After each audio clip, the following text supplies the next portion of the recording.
Thank you sir. Sir इस पीड़ा को आपने उठाया है सर। आज हम निदेशकों के लिए एक पिता समान आप अभिभावक के रूप में जुड़े हैं।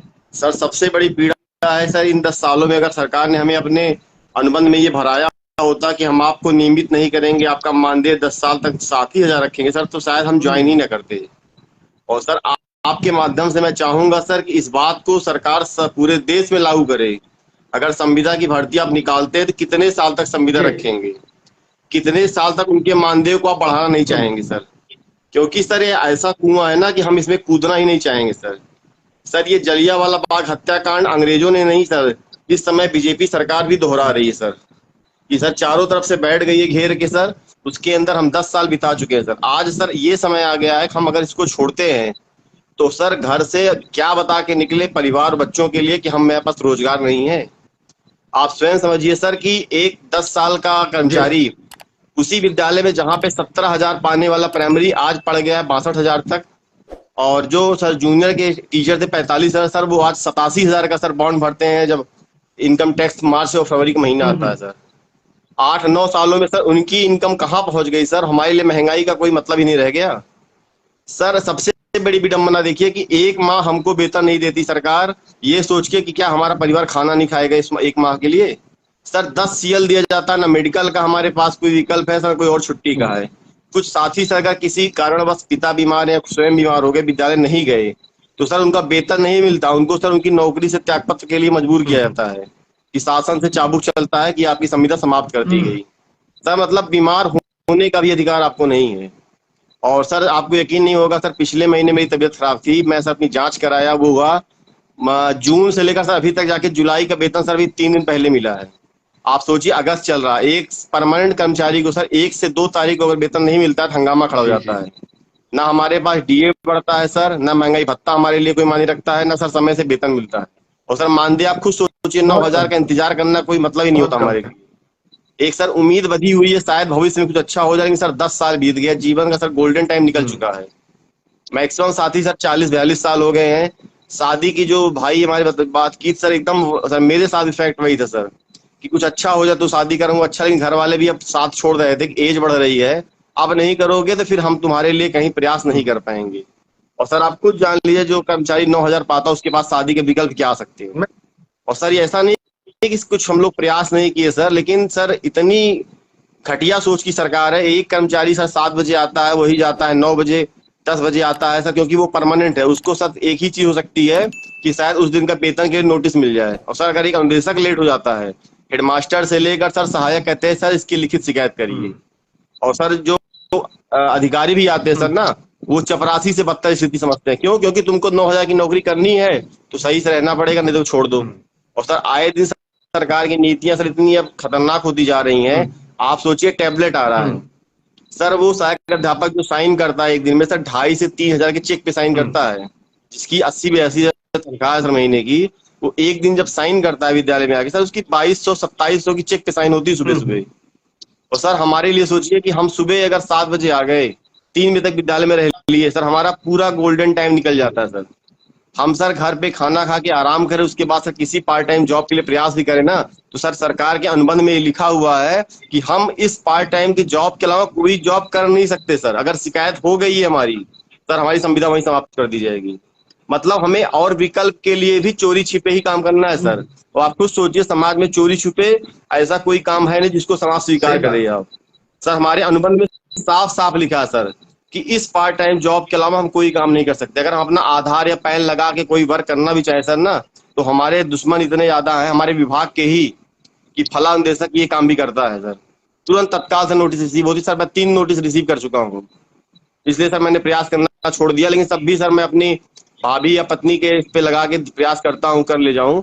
और सर जहां भी अनुदेशक हैं, आप पता करिएगा सर, कमोबेश वो स्कूल सरकार की नजर में सर भले घटिया हैं, वो आपके विभाग की नजर में सबसे अच्छे स्कूल है सर। और सर हमारा खामियाजा 2012 के लिए सरकार में नियुक्त होना ही है। सरकार अभी भी मानती है सर कि हम सपा सरकार के नियुक्त किए गए गुर्गे हैं, उनके गुंडे हैं सर। और आप खुद सोचिए सर, सरकार के कर्मचारी किसी सरकार के नहीं बिल्कुल। होते हैं। सरकार आपकी है, कर्मचारी हम आपके हैं, किसी और के सर मुझके हो जाते हैं। लेकिन सरकार यही मानती है कि हम सपा सरकार के नियुक्त कर्मचारी हैं सर। और सर जिस पारदर्शिता के साथ नियुक्ति हुई ना सर, योगी सरकार ने सर हमारे सारे अंक पत्र मिलान कराए, मतलब हमारी सारी कमियां ढूंढी गई सर। ऐसा नहीं है कि हमें मर्जी पे रखा गया है सर।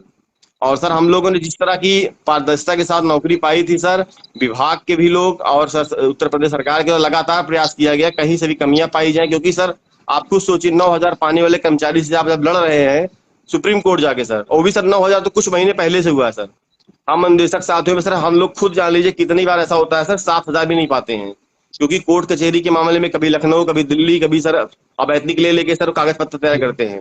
और सर साथियों से 500-200 मांगने भी इतनी समस्या होती है, क्योंकि सर उसी 7,000 में हर परिवार के साथ इतनी स्थिति गड़बड़ है सर कि वो इंतजार करता है कब 7,000 आएगा, कुछ उसका खर्चा चलेगा सर। आज सर जो महंगाई है आप खुद सोचिए, एक 90,000 70,000 पाए अध्यापक 25 के बाद सर स्कूल में रोता है सर कि वेतन कब आएगा, वेतन इस बार लेट हो सकता है। आप हमसे उम्मीद करते सर 2-2 महीने हमारा वेतन नहीं मिल रहा है सर। सर अगर बच्चा कोई किसी चीज की जिद करता है ना, साइकिल दिला दो कुछ करा दो, सर यकीन नहीं मानेंगे, उस मानदेय की उम्मीद देखनी पड़ती है कि इसमें यार कितना अभी क्या खर्चा मौके पे है, तब देखते हैं आगे के लिए। सर घर में बिजली का बिल है सर, एसी अगर लगाना हो ना तो यही सोचना होता है सर बिजली का बिल कौन जमा करेगा, क्योंकि सर बड़े भाई ये खर्चा देख रहे हैं कि सर अगर उनसे हम एसी लगवाने और बिल की बात करें तो भी कहते हैं यार कमा रहे हो तुम भी देखो थोड़ा सा। सर स्थिति ये पहुंच गई सर कि आज आदमी नियमित होने के अलावा सर कोई विकल्प उसके पास नहीं बचा है अब। आप खुद सोचिए सर 40 साल की एज में अगर हम कुछ और विकल्प सोचे भी सर, तो सर 20 साल के बाद तो हम रिटायरमेंट की कगार पे आ गए ना, 62 पे तो आप वैसे भी रिटायर कर दे रहे हो। और सर हम तो ऐसी कोई सेविंग भी नहीं कर पाए आज तक कि अपने भविष्य या बच्चों के लिए कुछ कर सकते हैं। एक नियमित का यही सहारा है कि शायद आने वाला समय ऐसा हो जाए सर कि जो अभी तक पेट काट के जिए हैं, अपनी शौक को मार के जिए हैं, बच्चों को वो शौक शायद वो दिन न दिखाना पड़े। और सर यकीन नहीं मानेंगे सबसे बड़ी स्थिति यही खराब होती है कि वो अदना सा बच्चा नहीं समझ रहा है कि 9,000 रुपए क्या होता है पापा के लिए। और सर जैसे भी कुछ साथियों ने बताया सर कि जब स्कूल में बच्चे पूछते हैं सर कि आप लोग सर अंशकालिक अनुदेशक इसका मतलब क्या होता है, अब सर सोचिए उसमें क्या उनको समझाएं हम कि सर क्यों हम अंशकालिक हैं। आपने सर जीने का अधिकार सरकार ने खत्म कर दिया है सर, आगे सोचने का खत्म कर दिया है सर। बस आपके माध्यम सर यही प्रयास है कि बच्चों के हमारे भविष्य को बनाने के लिए सर हमें थोड़ा सा नियमित करें सर, बाकी कोई विकल्प नहीं हमारे पास भी आपने अब। सारी कहानी बता दी है अभी अपनी और अपने तमाम जी साथियों सर। की। आपने पिछले 3-4-5 जी मिनट सर। में सारी बात एक्सप्लेन कर दी। धन्यवाद, आप जुड़े। और मुझे लगता जी है कि सर। आप सबकी आवाज बने यहाँ पर, जो लोग भी आपको देख सुन रहे हैं उनको महसूस हो रहा है कि सर आवाज तो आप बने सर, क्योंकि ये पीड़ा सर आप जैसा कोई अभिभावक आज आया है जो सुनना चाह रहा है सर, बाकी ये कोई सुनना नहीं चाहता था, क्योंकि सबको ही लगता है ना कि दुख ही दुख तो है, अच्छा समाधान सर किसी के पास नहीं है, तो कोई सुने ही क्यों, क्योंकि सबको लगता है ना हाँ गलत हो रहा है। वो दिलासा तो क्या दे सर, आप सुन रहे हैं, आप एक अभिभावक के रूप में कि आपको इस दर्द को आवाज बनना है, बाकी लोग सर अब सुनना भी नहीं चाहते हैं। यही दुर्भाग्य है, अभी क्या किया। बहरहाल एक प्रयास है कि सर आवाज जो है वो मल्टीप्लाई होके उन कानों तक पहुंचती है जिनको आपका हित करना है या नहीं, यही देखने वाली बात होगी। सर ऐसा नहीं सर, विक्रम सर ने सर मुख्यमंत्री जी तक सर 78 बार उन्होंने ज्ञापन दिया, खबर दी सर, क्योंकि मुख्यमंत्री हैं, कई मंच से कई जिलों से जब उन्होंने रैलियां की लोकसभा की विधानसभा की उनकी तक बात गई है, लेकिन सर बताया ना कि एक बदले और द्वेष की भावना कि आप सपा सरकार में नियुक्त हैं, अगर आप भी कुछ अच्छा करते हैं तो इसका लाभ सपा सरकार ले जाएगी।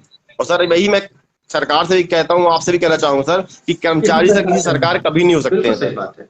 लेकिन सर अगर और सर जो नौकरशाह है बैठे हैं समस्या उनके साथ सर, वो सर सरकार को इतना मिसगाइड करते हैं कि इनके संगठन में इनके पास कुछ मतलब जो भी सर अपने स्तर से है, लेकिन मुख्यमंत्री सर खुद सन्यासी हैं, वो एक जीवन को समझना चाहिए कि परिवार क्या होता है सर, परिवार से आप मुझे नहीं है लगता सर, है कि लेकिन आपकी आप बात हमारी जो बात है नहीं कम समझ से रहे हैं कम सर, जब ये तो हमारी पीड़ा को वीडियो आप समझेगा लोग कौन। यहाँ पे बात कर रहे हैं और ये वीडियो जाएगा तो जरूर इसको सुना जाएगा, ऐसा मुझे यकीन है। और बाकी सुप्रीम कोर्ट तो आपकी सुनवाई करेगी। धन्यवाद अभी जी, आपने विस्तार से जो है अपनी बात रखी। और थैंक यू सर। और thank you sir. Thank you. इसको शेयर करिएगा इस वीडियो को, ताकि आप लोग की बात ज्यादा से ज्यादा लोगों तक पहुंचे।